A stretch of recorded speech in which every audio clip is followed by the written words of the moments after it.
Mummy ఇప్పుడు ఆ జీవన్ గారిని ఇరికిస్తే మనం తప్పించుకోవచ్చు. ఇదంతా జీవనే చేస్తుండొచ్చు మందారం. ఆ రాధికని మాధవిగా మావయ్య దగ్గరికి పంపింది ఆ జీవనే అయినప్పుడు రాధికతో అంత పెద్ద నాటకం ఆడిస్తుంది జీవనే అయి ఉంటాడు.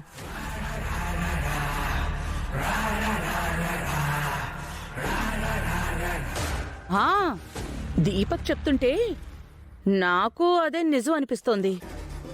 రాధిక తన తప్పు ఒప్పుకోవడానికి సిద్ధమైంది కాబట్టే జీవన్కి శిక్ష పడుతుందని జీవనే రాధికను చంపేసుంటాడు. మందారం చెప్పింది కూడా నిజమే అయ్యుండొచ్చు కదా రాజు. అయ్యుండొచ్చు చిన్నమ్మగారు. కానీ కోర్టుకు మన అభిప్రాయాలు, ఆరోపణలు కాదు కావాల్సింది, ఆధారాలు.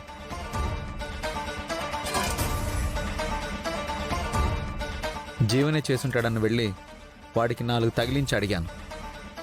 నేనే చంపాను అనడానికి ఆధారాలు ఏంటని జీవన్ కూడా అడిగాడు. ఆధారాలు లేకపోవడం వల్లే ఇలా ఏం చేయలేని వాళ్ళ, చేతగాని వాళ్ళ వచ్చేశాను. మమ్మీ అయితే జీవన్ నిరికించడం కష్టం మమ్మీ, వాడి నుంచి తప్పించుకోవడం కూడా కష్టమే. నువ్వు నోరుమై. మమ్మీ నడి రోడ్డులో తగలబెట్టినా కూడా ఆధారం లేకుండా చేశాడంటే మనకెక్కడ ప్లాన్ చేశాడో, ఎలా ప్లాన్ చేశాడో అని తలుచుకుంటుంటే ప్రాణాలు పోయేలా ఉన్నాయి మమ్మీ. మరెలా రాజు? అన్నయ్యని విడిపించడం మన వల్ల కాదా? మన వల్ల కాదని నేను చెప్పలేను చిన్నయ్య గారు. పెద్దయ్య గారిని ఏదో ఒకటి చేసి విడిపించాలి.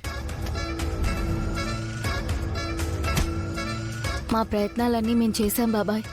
ఇంక నాన్నని విడిపించాలంటే ఆ దేవుడే ఒక దారి చూపించాలి.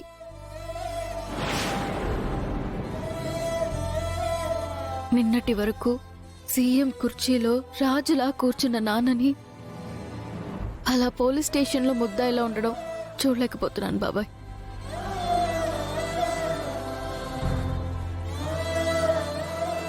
నిన్నటి వరకు తీర్పులిచ్చే నాన్నకే ఈరోజు జడ్జి గారు తీర్పిస్తుంటే చూడలేకపోయాను బాబాయ్.